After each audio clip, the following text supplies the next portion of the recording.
With that, let me invite today's group presenters, 1, 2, 3, 4. We are today's presenter. I'm Miho. I'm Hironobu. I'm Mayami.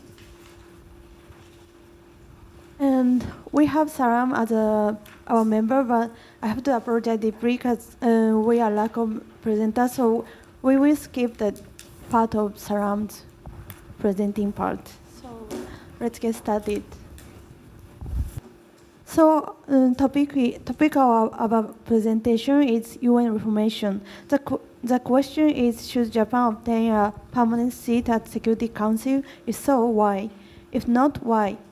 At first, we're going to explain the background and overview of Security Council and UN reformation. And then we will discuss the reason for both sides and show our position for this question as a conclusion.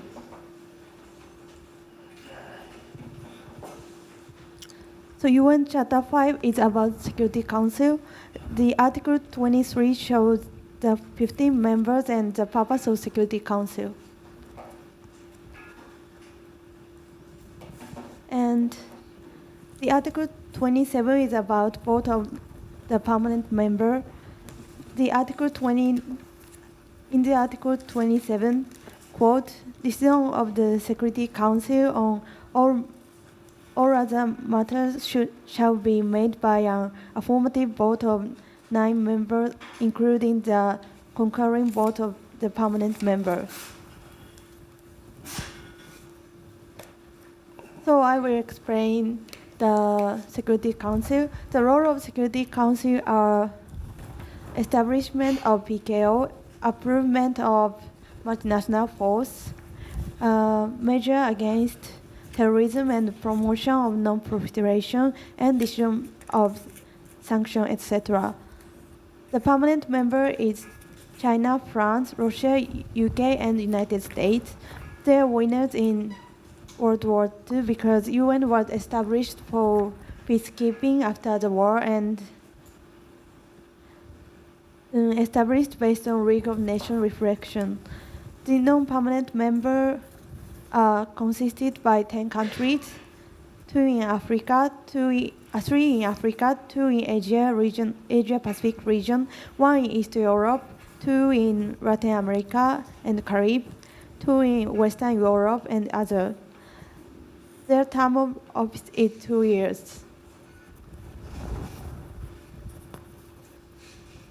Then what is Japan's position in Security Council? Although Japan is not a permanent member, Japan has taken a powerful role in Security Council. Japan has selected 11 times as a non-permanent member. This is more than any other UN member states.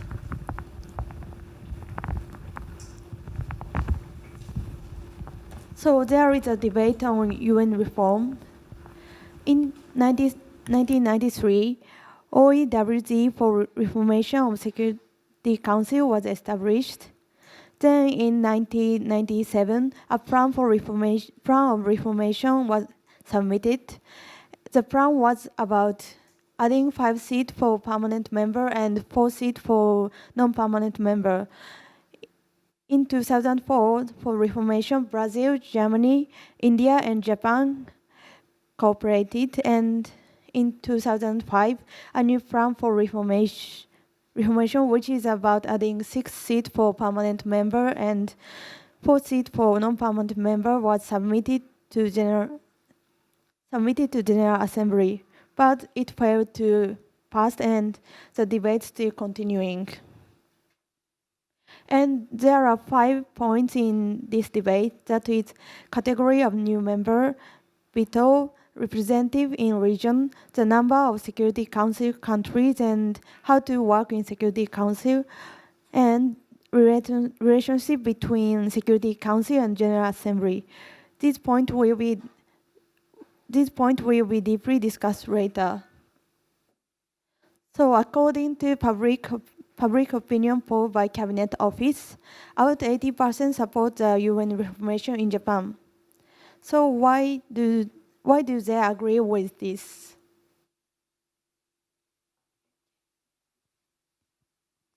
Okay, so as Miho said before, one of our members, Lam, was supposed to explain the reasons Japan should become a permanent member, but he's not here today, so I'm gonna talk about it briefly instead. Okay, the first reason is the empowerment of Japan. If Japan becomes a permanent member of Security Council, it can lead Japan to become a powerful actor in United Nations. And the second reason is the increasing number of member states in United Nations. The numbers of the members are increasing now compared to when United Nations was established back then. However, despite of this change, the number of permanent members is still the same, and this is not reasonable. The third one is change of the regional composition. The composition and the power balance in the world is also different from the time of establishment of United Nations back then. And Security Council also should update the situation. It needs to make change accordingly. Okay, so next, Hironobu will be explains the opposite opinion.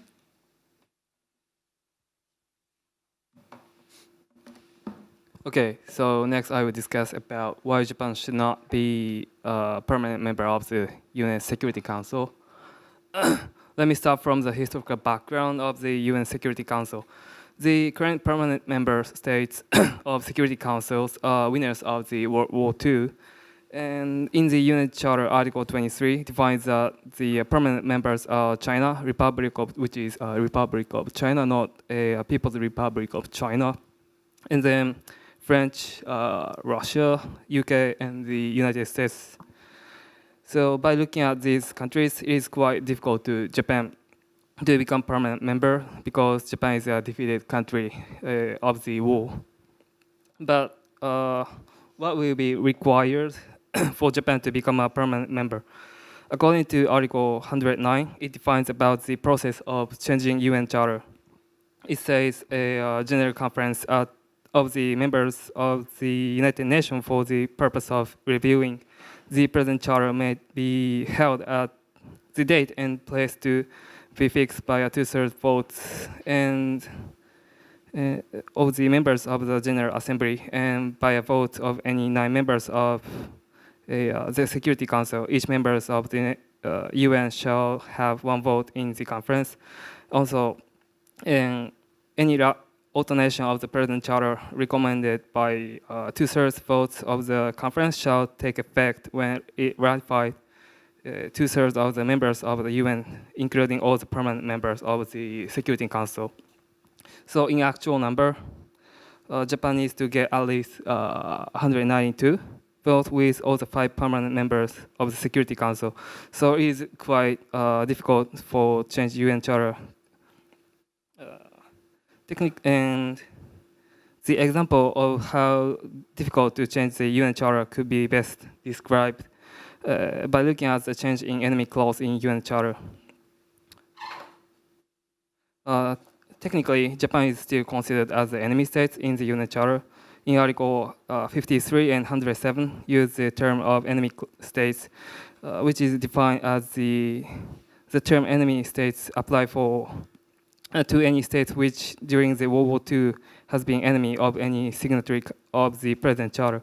Of course, this idea became obsolete, and UN has decided that it will need to be changed. In 1995, IRL 52 has passed, and they have started to work on deleting this clause. Also, in 2005 World Summit, country also reconfirmed to work on this issue. But in 2018, the country which ratified about this deleting this clause has not reached to the enough number to effect. As a result, this term has never deleted from the UN Charter. So as you can see from this, even if the ideas is there and the countries has affirmed to change it, it takes a really long time. If Japan really wants to become a member or permanent member, they should be need to establish a result for changing the UN Charter and show how Japan is capable of negotiating with each other countries. And lastly, when it comes to become a permanent member, Japan needs to care about the view from other countries. At this moment, Japan is working with Germany, India, and Brazil to become a permanent member, but the oppression from surrounding countries are harsh. In case of Japan, China will obviously oppose with veto, so it is almost impossible for Japan to become to pass the voice. Furthermore, other Asian nations will be refused to this because while the process of becoming the permanent states, Japan might require to change the Article 9 in Japanese constitution.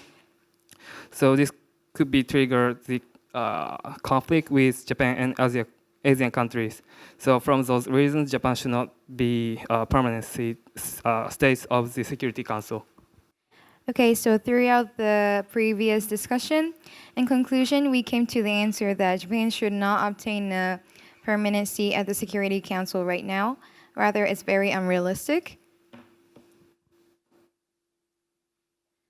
Considering the difficulty and the amount of problems that Japan faces in order to change United Nations Charter and to obtain a permanent seat in the Security Council, Japan might as well maintain the present condition. And even if Japan could change the United Nations Charter, it does not guarantee Japan to join the Security Council after all. Because the resolution needs to be ratified by the member states of United Nations.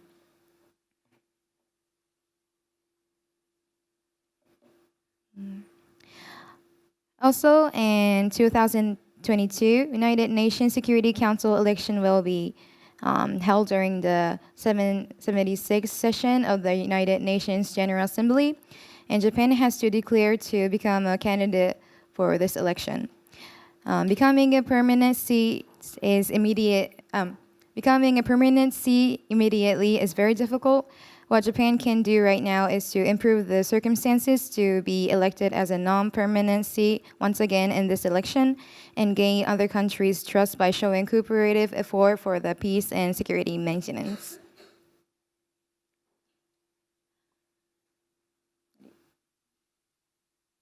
So these are the work citation we use for this presentation. So we only have like 3 members right now, so maybe our presentation is quite shorter than other groups, but thank you for listening.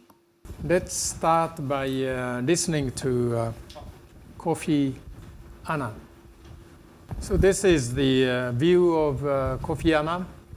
He argues that the Security Council should be reformed and that countries like India, Japan, and Africa should be included in the permanent seats. So the contrary to the today's presentation, he argues that the Security Council should be reformed and the Japan and others should join the permanent member. He argues also that veto cannot be given and veto cannot be taken away either. So that's the view of Kofi Annan. Let's look at the from the beginning this agenda of UN reform. Reform is not only the Security Council, but other parts of the United Nations.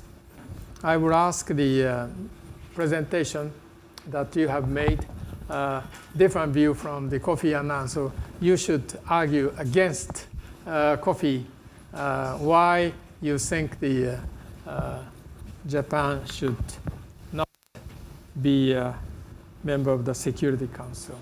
We'll do that later. Now, I want to go to a couple of points that the presentation has already touched upon, but I don't think it was complete. Now, in order to change the United Nations, you have to change its constitution, which is the UN Charter. UN Charter in Article 108 decides two things. First, amendments have to be adopted by the General Assembly by 2/3 of members. We have 193, so 2/3 is 119. Adopt. Then afterwards, it has to be ratified by 2/3.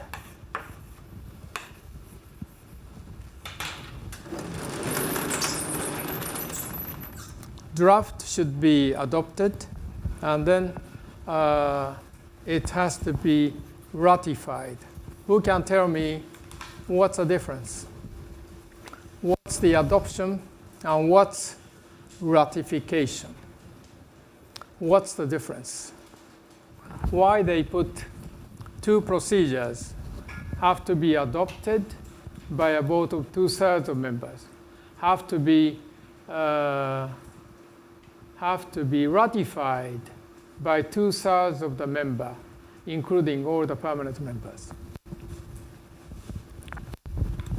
Tell me who can tell me the difference between the first part of this 108 and the second part of. What's the difference? It's easy English. It is high school English. Has to be adopted by a vote of 2/3 of the members. Later have to be ratified by 2/3 of the member. Adopt, in Japanese it will be saitaku, ratified, hijun. So what's the, why they put two things? Can you, 108, you studied about 108. What's this? Adoption and ratification. Can you explain the difference? Adoption is kind of like agreement. Ratification is more like practice. Like to practice that. Practice. Who adopt? Who ratify? Who adopt? Who ratify? In the case of Japan, who adopt? Who ratify? In the case of the United States, who adopt? Who ratify? Same person? Who adopt? Amendments to the Charter when all members of the United Nations, when they have been adopted by 2/3. 2/3 of members adopt. What's this action? Yeah, decision, agreement, agreed. And then what?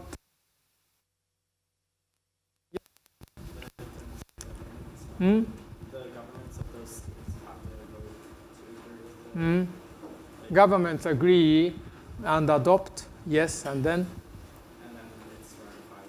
Like the government within the countries that adopt. Each country which adopt will ratify.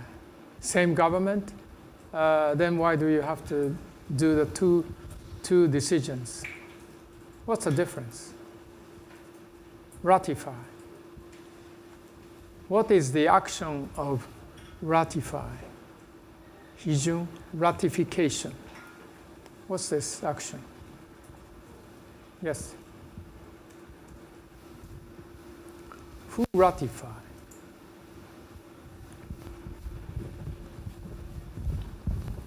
Normally, adoption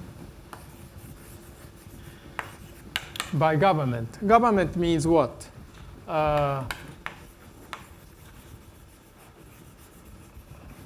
Administration. 日本だと行政だな。as ambassador, I could agree with a decision, but I cannot ratify. Who ratifies? This is normally Parliament. In the United States, it's Senate. It depends on the constitution of each country, but normally Parliament. In the case of Japan, that's Kokkai. Parliament ratify. Administration agree, but that's not enough. But most important is when 2/3 agree, amendments shall come into force for all members. That means even if you are against it, this will become, you have to follow that. So you have to have 129 votes to adopt, and ratification, it's written somewhat different. If you read carefully, adoption is done by 2/3 of the members. Ratification, 2/3, including all the permanent members. So to decide the text, permanent members do not have veto. Russia, United States, China can be against, but it will be adopted. Text is become valid when everybody, not everyone, 2/3, 129 countries, including 5 permanent members, ratify. It will be valid for everybody. So this is not a consensus. It is a majority vote, 2/3. Normal decision is single majority. Even if it is an important decision, 2/3 of people present and voting. If there are 193 members, present and voting is what? Those who are here. Those who are outside, they don't count. But this one is 2/3 of the members. So the hurdle is higher than simple majority and the 2/3 present and voting. This is 2/3 of the members. I want to emphasize that 108 poses a very high threshold to change the constitution. In many countries, including Japan, in addition to the decision by the parliament, there is a referendum. Everybody votes whether you agree with the change of constitution decided by the parliament. That's Japanese, for example. So reform of charter is very difficult. That I want to emphasize. That's why in 70 years, this charter was amended only twice. Once in 1963, the other one in 1971. Only twice. And expanding the size of Security Council members from 11 to 15, and ECOSOC to finally to 54. Because there are many things in the charter which everybody can see it's obsolete, they should change. For example, Article 23, the group presentation people said. I underlined 2 countries. Why did I underline them? Can you? These 3, can you tell me why? Article 23, I think it is, something is wrong. What's wrong? Yes? China has changed. What is a country called the Republic of China? There is a Republic of China, Taiwan. Soviet Socialist republics. Disappeared in Russia. Yeah, now it's Russia. Everybody knows that since 1971, Republic of China does not have a seat in the United Nations. It's People's Republic of China who sits there. USSR disappeared in 1989, and ever since it's Russia. But this is not changed. It's been 30 years. In the case of China, 45 years changed. Why don't they change? Because it's difficult to change. And then if you want to change this, people would like to change something else at the same time. For example, Article 104, enemy state. Japan, Germany, Italy, Hungary, Austria, these are enemy states. But this is obsolete.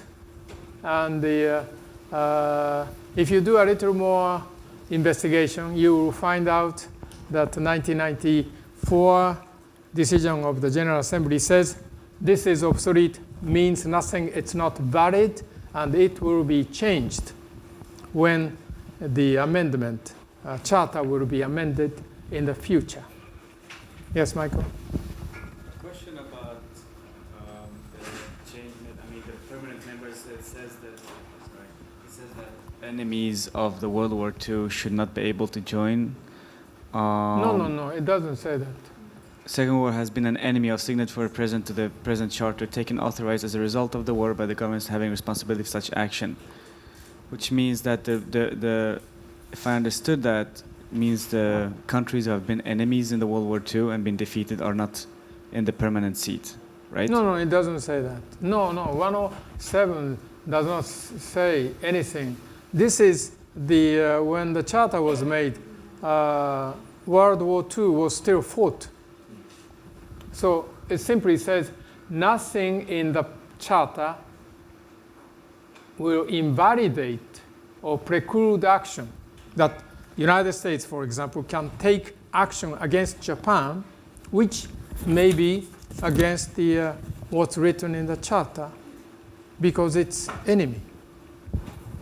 So you can. There is a transition period that Germany surrenders, Japan is still fighting. So this is during this short period, countries can do action which is contrary to the letters of the charter. And United States and Japan had a peace agreement in 1951.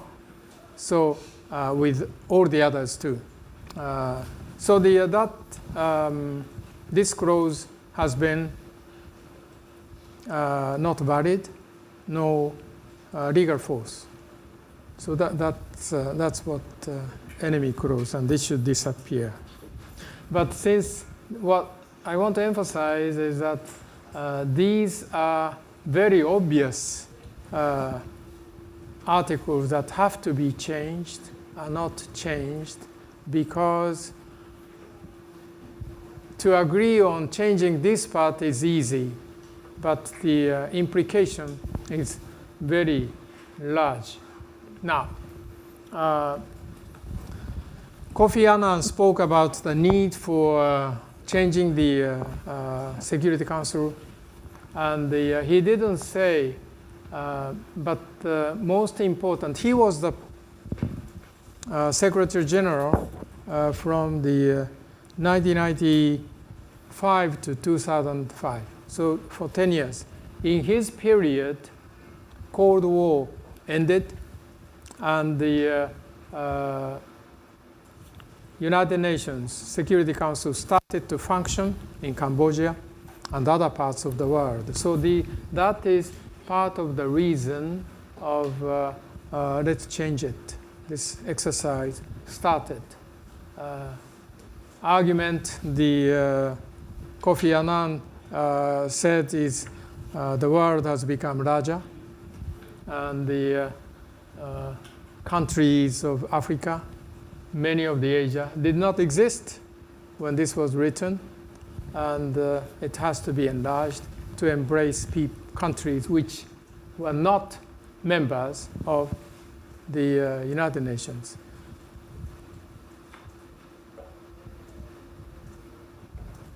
Now, there is also a politics. There are many groups who want to change which will fit to their interests. There are many groups. I don't go into group. One is a group of 4. These are in New York, 4 countries met at the highest level. President, Brazil, Germany, India, and Japan. I'm sitting next to Mr. Abe. This was the meeting of 2015. Yeah, this is, yes. Yeah, 3. I need to make it bigger. Okay. So the discussion started with the end of the Cold War, 1992, 25 years ago. Then there was a presentation of 1997 proposal. This was done by President of the General Assembly, Mr. Razali. He was the ambassador of Malaysia. Didn't work. And 2005, famous Annan proposal. Annan proposed 2 ideas. One is increase permanent members and non-permanent members, 24 seats. Plan B, his idea is to create new category of countries, semi-permanent, 4 years, subject to renewal. Although each 7 years you run the elections, you can stay at the Security Council. This is very important. Kofi himself spoke. Plan A, 6 new permanent members without veto power. And he also put Plan B, but this didn't fly either. But I think he also emphasizing still the validity of his 2005 Annan plan. And I think it is this Plan B is also very important. And then in 2005, this was March. This was a big year. Annan's proposal March. And then different group in July put different proposals. Japan, non-permanent plus permanent and non-permanent, 25 seats. UFC, Uniting for Consensus Group, Italy. Italian idea, no new permanent members, only 10 new non-permanent. Africa, they asked more African seats. None of them worked. So it's now, we are back to the 1992, or to be more precise, 2005, when Annan proposal was made. Yes, Michael?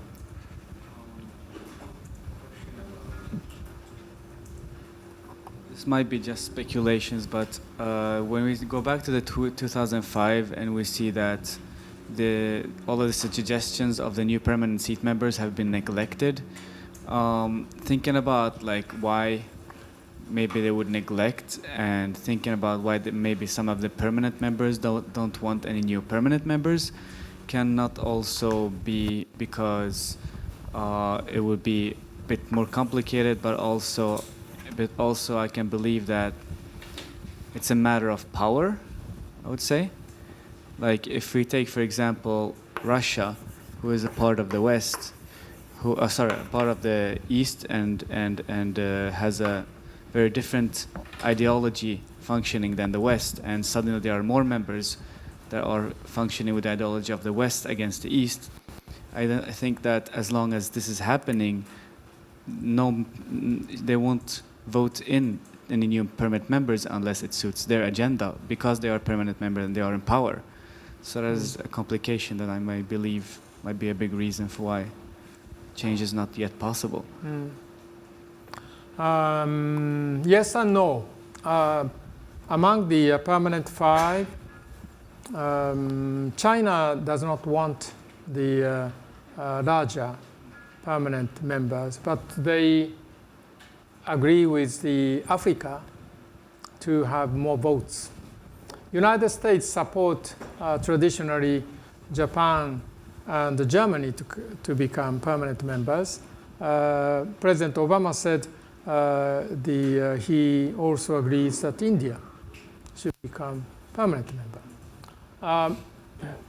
But I think the most important is this: can you obtain 129 votes to pass the G4?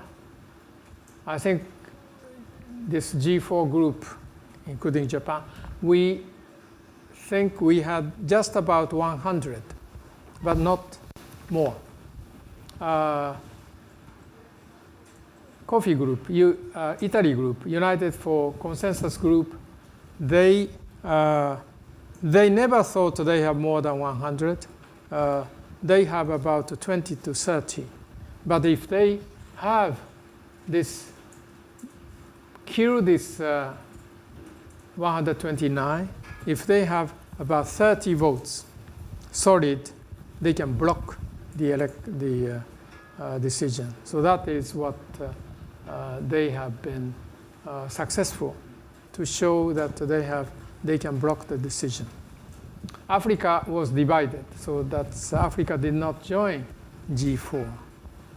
So that was the politics of 2005.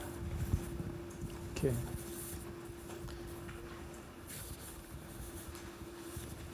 She had a question.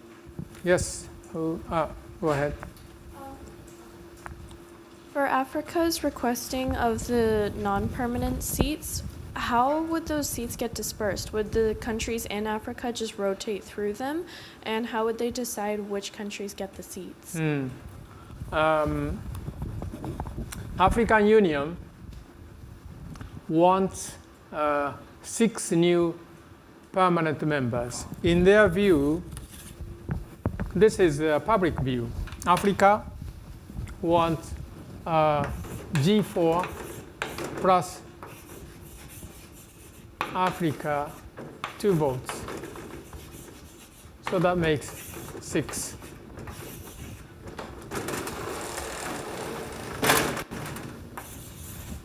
African continent is north, south, east. African continent is divided into 4. Northern Africa are of the Islamic countries: Egypt, Lebanon,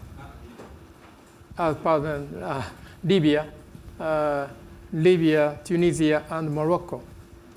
They are North Africa, but Black Africa is divided into 3. And among these 4 regions, Africa wants 2 permanent members, but they don't know how to decide, because the champion, there's Egypt, South Africa, Nigeria, and this is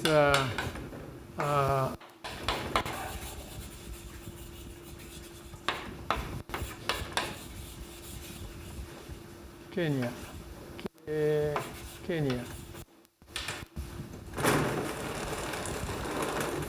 Africa does not have a champion, so they are always fighting among themselves. So that's why Africa has a number, but they don't have country. They want 2, and then they want to divide it among African countries. But that's not the way Charter is written. Charter permanent members' name should be written down. You cannot say 2 countries from Africa, but that's what Africa wants, because that's the only decision they can make. So as soon as Africa can put themselves together, maybe we move to next stage. Go ahead. Wouldn't that, having to go through that whole process of resolving that conflict, result in a more chaotic UN? Come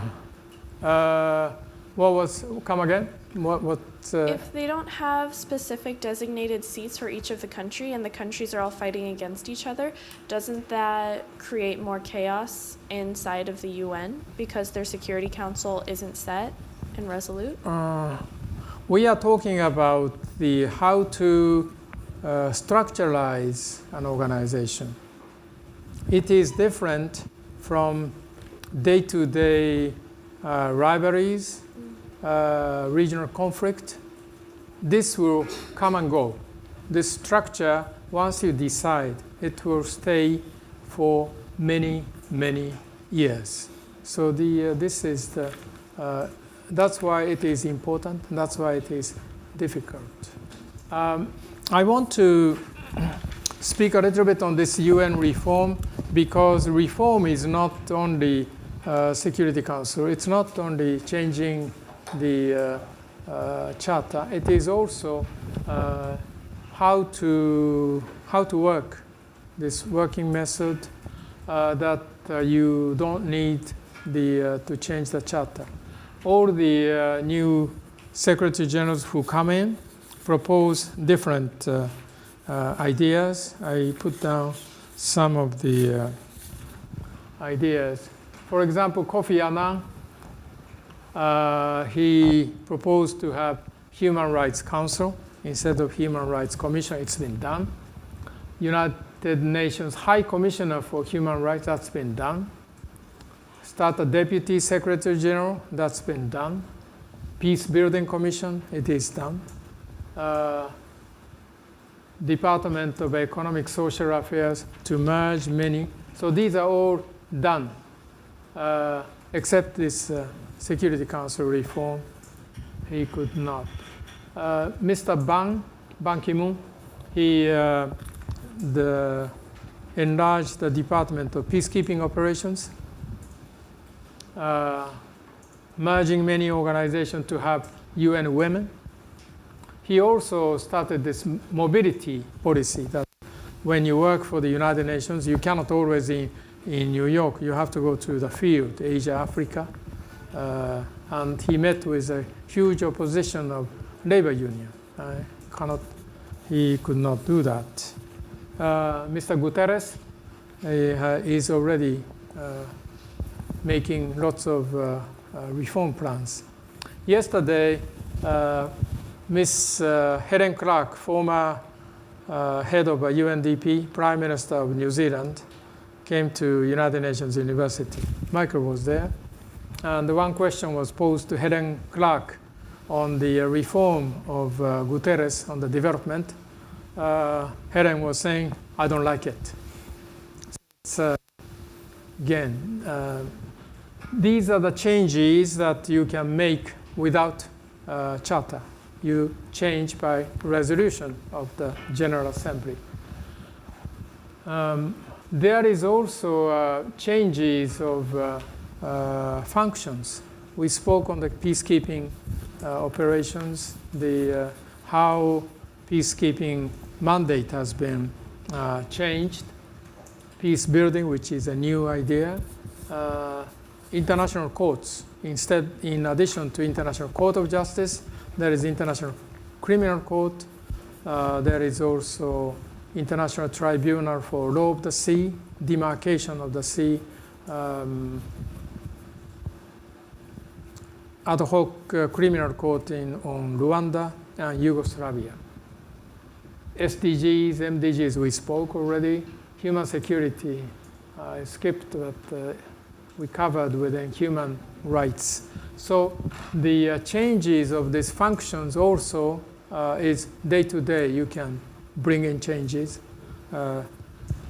So as a whole, as conclusion, I can say since the changing the amendments or changing the charter is very difficult in the United Nations, most of the changes have happened in areas where you don't have to change its constitution in day-to-day work and structure decided by General Assembly. All right, that's all for me. And may I invite the today's presenters to, you have argued that Japan should not be the permanent member. I felt that your argument has been why Japan cannot become a permanent member. You put lots of difficulties, but those arguments, most of them were why we cannot. Argument is why should Japan or should not Japan become a permanent member. Maybe we look at the Kofi Annan once again, and let's hear the views of today's presentation. From what he said, make the Security Council more effective, reflection of democracy, and world has changed. So how do you argue that Japan should not become permanent member? Against this, the argument that you had. Any of the three. Excuse me, I think you're ready. Okay. Go ahead. Okay, so what we think of is for the Far East region, we already have China, and for the Shuno part, Anna said like, well, the new country has emerged, so Japan might not be necessary for the new world structure. Maybe country from ASEAN can be better, I would say. Africa is important, but Japan is not. That's your argument? Japan is kind of declining, so Japan is kind of declining, so less future compared to newly emerged countries in terms of economic and power. Not sure about. Kofi Annan said Japan is the second largest contributor to the United Nations. Yes, get the microphone. Oh, that's like saying if I can't contribute money, I could earn a seat in the Security Council, and I don't think that's right, because just because Japan is giving a lot of money, they do not have the right to earn a seat in the Security Council. I think it should be more logical and profound than that. Not logical. Yeah, because if, say, another country contributes a lot of money to the UN, that would mean that that country would earn a seat in the Security Council. Then other countries, if they have the money, would contribute a lot of money so they could earn a seat in the Security Council, right? So I don't think that's right. How do you, there is a question. 20 Article 23 見ましょうかね。Let's see what the Article 23 says. Security Council shall consist of 50 members. That's clear, no? And then country A, B, C, D, E shall be permanent members. They are saying simply China, France, Soviet Union, UK, and United States shall be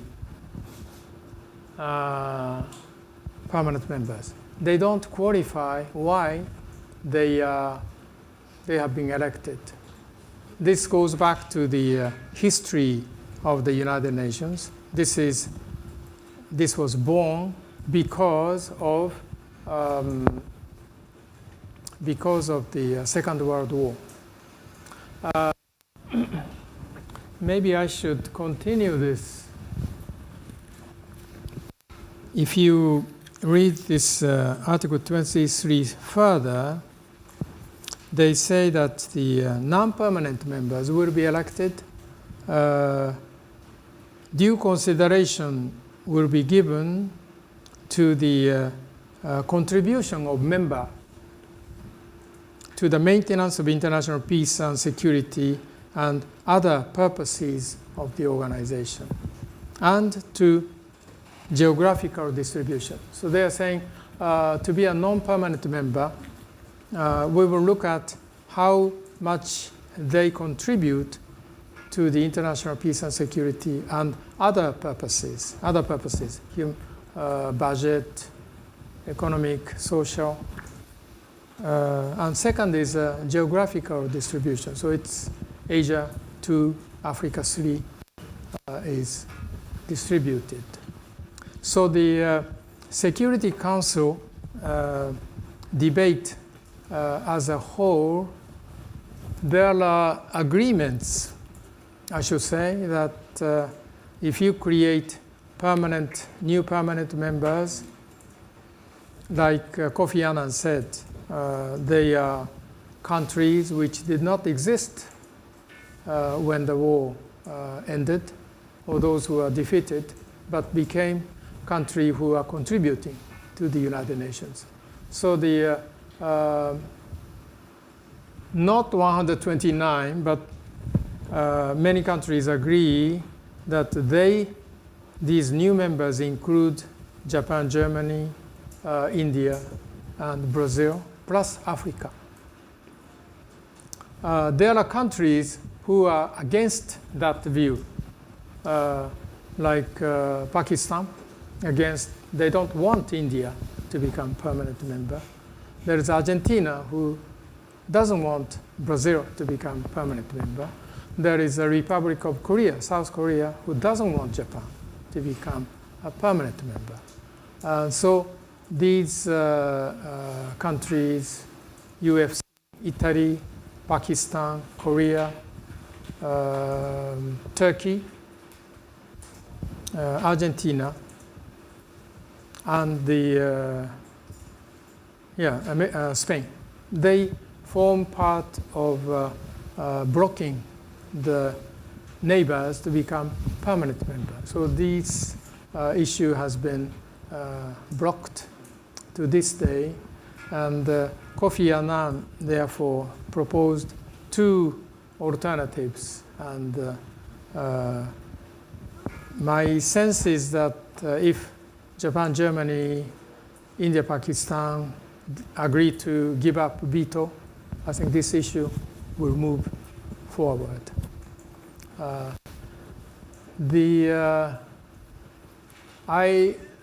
I don't hear a lot in the United Nations that those countries who are contributing a lot to the organization should become permanent member. I don't hear that they are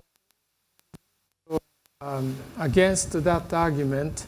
United Nations when the Americans were fighting against the British in the independence, there is no taxation without representation. That was the beginning of the America's independence. So money is important, and the money is not only the we saw that last time. The money you pay by obligation is very tiny.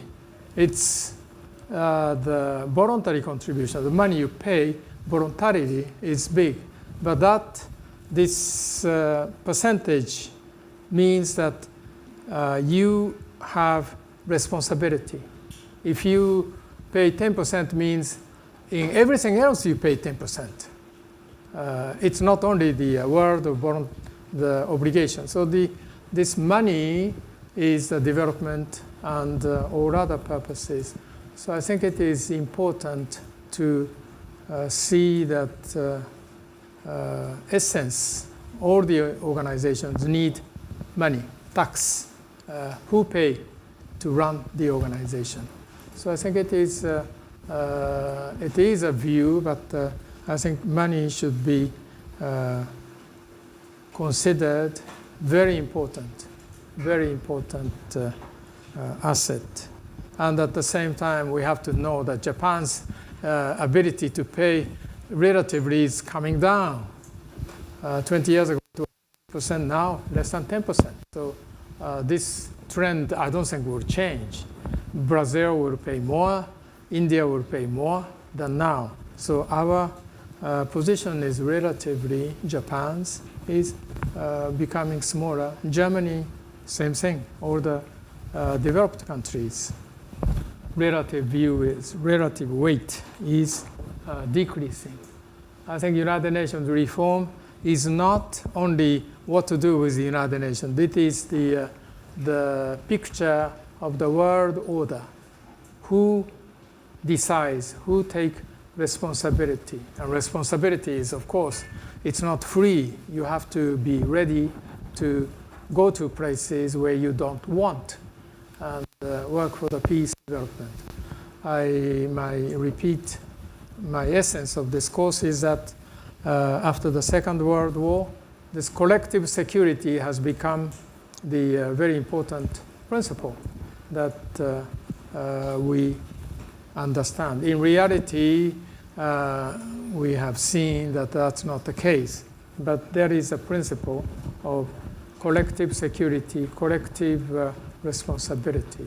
And I think there, this issue of United Nations reform should be looked at.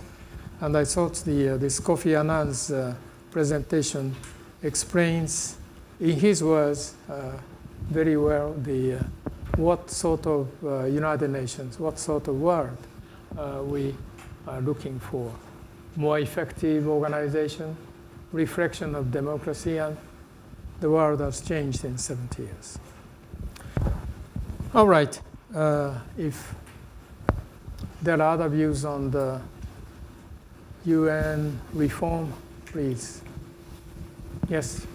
I'm not sure, but as Japan and the United States has the Japan Security Treaty, even if Japan will become a permanent member, I wonder if Japan will make their own decisions and create their original things. But even today, even if Japan has the power to speak, I believe that they follow America and other stronger countries.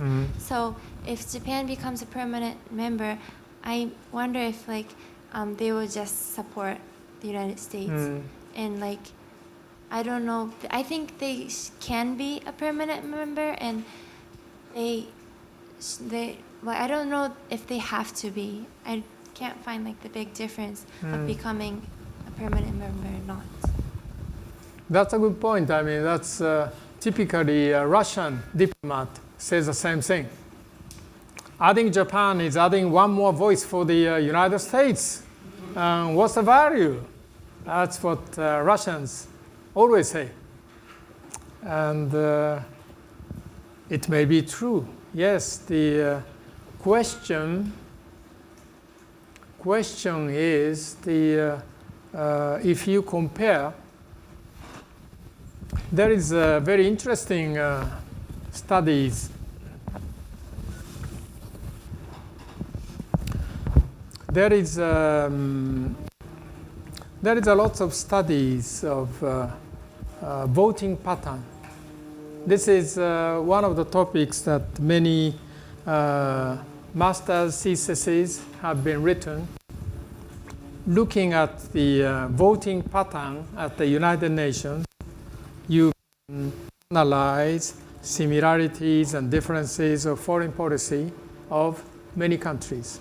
Now, Japan, if you compare with the United States, European Union, and Korea, which country you think this voting pattern coincide? For example, let's see. North Korea's human rights situation should be improved. So people both cast their vote, yes, no, or abstention to the resolution. There is many cases. Every day we vote a lot. Which country, well, EU is not a country, but which countries of these three you think Japan is closest in voting? Our position on Syria, the Middle East, the development, yes? Korea. You think Korea is the closest? Other views? US, Japan, closest? You think United States? Answer is probably Republic of Korea. The most different is United States. Our voting pattern between Japan and the United States is very different because of issue is basically one, but that's the Palestinian issue, Israeli occupation of Gaza, Israeli occupation of the East Jerusalem. Japan normally vote for Palestinians, United States, Israel. On Middle East, I think we are close to European Union, but European Union, many times their votes are divided. Germany is most pro-Israel because of what happened during the Second World War. And Italy is most pro the Palestinian. So Europe is normally divided. We try to be in the middle. Nordics, for example, is a yardstick. With European Union, our views are different on one issue, which is a death penalty. They are supporting abolition of death penalty. We still keep death penalty. With Korea, we have different views on history of the past, and they also want to change the name of Sea of Japan to East Sea. So these bilateral relations, lots of problems, but on the voting, almost the same. So to answer your question, already our positions are different. So when there was a voting some time ago at the United Nations on American decision to move the embassy from Tel Aviv to Jerusalem, and this was put to a vote, we voted against, and Europe was divided. So when it comes to Palestinian, or I should say Israeli questions, we are already different. Iranian deal, we are against, Japan is against the President Trump's decision to leave the deal with the Iranians. So when it comes to Middle East American position, from our view, is too much on the side of Israel rather than try to bring peace between Israel and Palestine. So this Middle East is the issue which comes to the Security Council all the time. So the being in the Security Council, I don't know whether you read my article in Asahi Shimbun. This is, you have more responsibility. You have to decide every day what position you take. And that means, on Syria, you will be against Russia. On Israeli-Palestinian, you are against United States. So I think you have to be ready to take criticism. But I think that's the, nothing is free. So once you have a position, you have to face that responsibility. And personally, I think that's necessary. But I think that's a good question. Not only Russians, many people think that that's adding one more vote for the United States.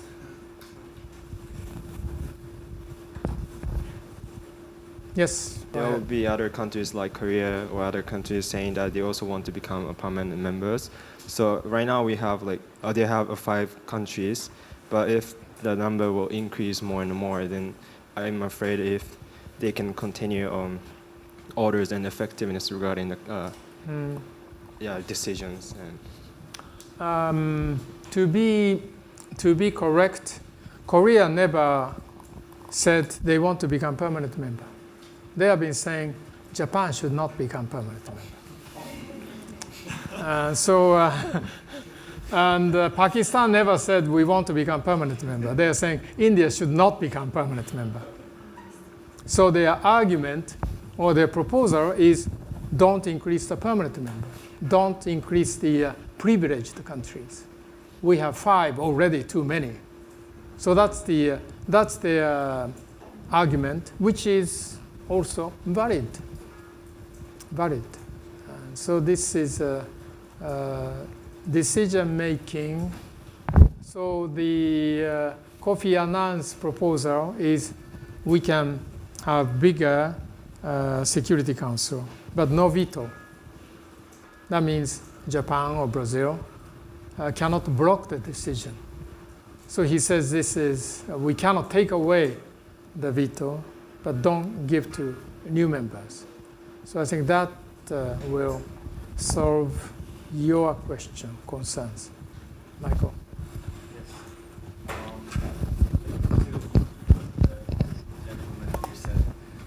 What I was thinking is basically, I agree with what Kofi had to say about that we need to increase, and sooner or later, maybe 50, maybe in 100 years, if the UN is going to, which by the way takes us to yesterday's conversation, if the UN is to support and if this is SDGs are to be successful in the future, countries are naturally to grow and naturally to gain influence and power.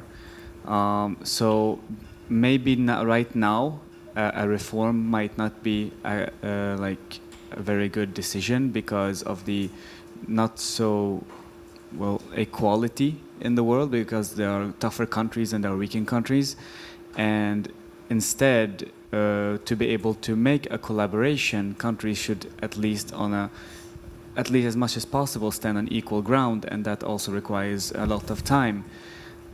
So maybe right now a bit of conservatism within the UN system is actually good, but in the future, depending on how the powers will rise and how the countries will change, a reformation will be good to keep the collaboration and the collectiveness alive, like Kofi wants.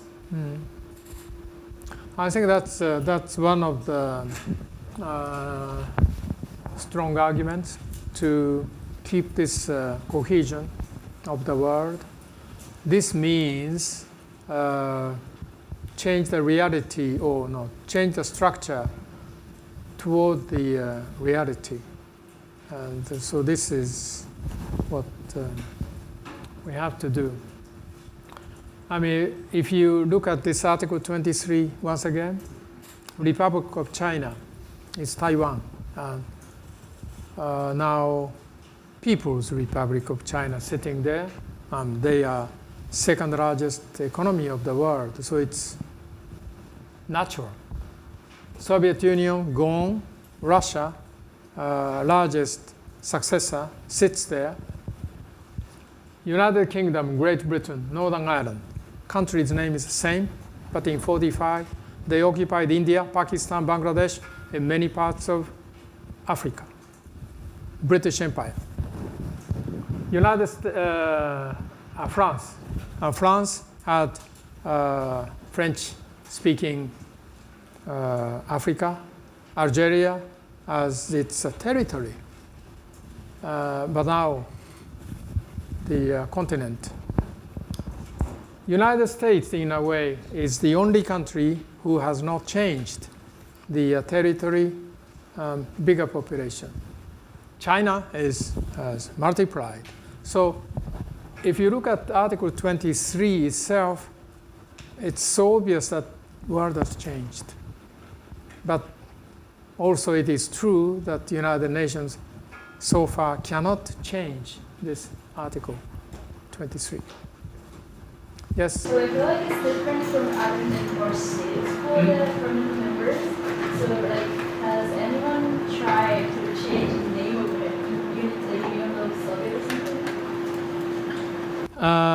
The reason, I mean, Russians doesn't like to be mentioned. You're sitting in the Soviet chair because it's not changed.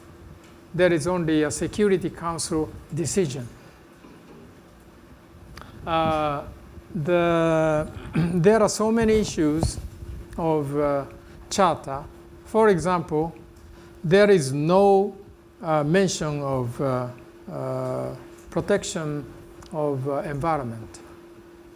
There is no word environment in the UN Charter. Last time we look at the human rights, this is only promoting and encouraging the respect of human rights. It is not even protection of human rights. There are many things in 70 years, the world has changed. So it's not only the Republic of China and the USSR that we have to change. There are many places of change that has to be done. That's why they don't want to change it. If you change it, you have to change other things because this is so obvious. Nobody disagrees. But there are very contentious issues. And both China and Russia do not want to touch Charter because they are very comfortable. Veto power, only big power in Asia. So they don't want to touch it. They can change, they can like technically say that they're. Yes, well, because there is a seat for USSR. All you have to change is the name card. Same guy sits. He was a Soviet diplomat, Russian diplomat sits. Chinese case is different. Taiwan was kicked out from the United Nations. China, Beijing came in because there is only one chair. I mean, there is this, how do you call that? The game with music. Chair, there is only one chair called China. And so there, as soon as Taiwan got up, another China sat. So that's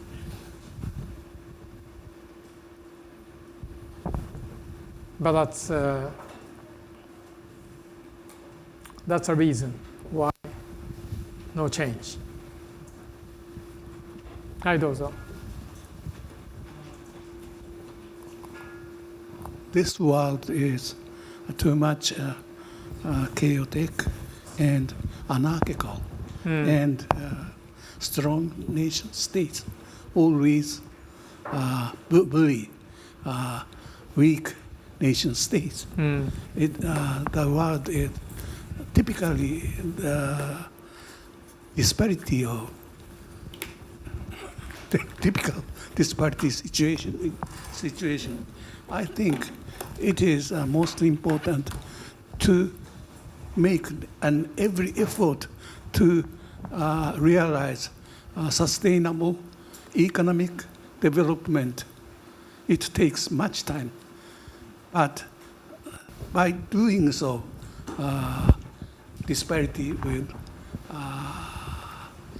disappear, and UN function will be much stronger, strengthened. Yes, that's true. In the world of democracy economy, 1 + 1 can be 2 and 3 and 4 and 5. But in the politics, decision making, pie is limited. If somebody gets the half, the rest of the world only gets half. You cannot have win and win, and because the pie is small. You can see this United States decline, other countries get into. So I think it's decision making in the political field, unfortunately, is not everybody become richer. That's the, but so I think it is the how to share this decision-making power so that each component feels that it is their decision. And this is the essence of democracy. And, but that's the most difficult part of politics, not only international, but domestic. All right, see you on Thursday.